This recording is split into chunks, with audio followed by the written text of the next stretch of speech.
ഉത്തരേന്ത്യൻ സംസ്ഥാനങ്ങളിൽ മഴക്കെടുതി രൂക്ഷം. മരണസംഖ്യ ഉയരുകയാണ്. ബംഗാൾ ഉൾക്കടലിന് മുകളിലായി തമിഴ്നാട് തീരത്ത് ചക്രവാത ചുഴി രൂപപ്പെട്ടു. ഉത്തർപ്രദേശിൽ 17 ജില്ലകളിലായി 402 ഗ്രാമങ്ങളെയാണ് വെള്ളപ്പൊക്കം ബാധിച്ചത്. 24 മണിക്കൂറിനിടയിൽ 12 പേരാണ് മഴക്കെടുതി മൂലം മരിച്ചത്. ഗംഗ, യമുന നദികൾ കരകവിഞ്ഞൊഴുകുകയാണ്. വിവിധ ജില്ലകളിലായി 85,000 പേരെ വെള്ളപ്പൊക്കം നേരിട്ട് ബാധിച്ചെന്നാണ് കണക്ക്. മധ്യപ്രദേശിലും മഴക്കെടുതിയിൽ മരണസംഖ്യ ഉയരുകയാണ്. ഇതുവരെ 252 പേരാണ് മരിച്ചത്. സംസ്ഥാനത്ത് 128 വീടുകൾ പൂർണ്ണമായും തകർന്നു. ഹിമാചൽ പ്രദേശിൽ 179 പേരുടെ മരണമാണ് മഴക്കെടുതി മൂലം ഇതുവരെ റിപ്പോർട്ട് ചെയ്തത്. 1400 കോടി രൂപയുടെ നാശനഷ്ടം സംസ്ഥാനത്തുണ്ടായി. ഉത്തരാഖണ്ഡിലും കനത്ത മഴ തുടരുകയാണ്. 7 ജില്ലകളിൽ ഓറഞ്ച് അലർട്ടാണ്.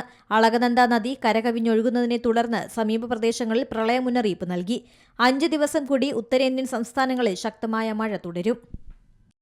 ഏറ്റവും പുതിയ വാർത്തകളും വിശേഷങ്ങളും വിരൽ തുമ്പിലറിയാൻ സീ മലയാളം ന്യൂസ് എല്ലാ ഡിജിറ്റൽ പ്ലാറ്റ്ഫോമുകളിലും ലഭ്യം.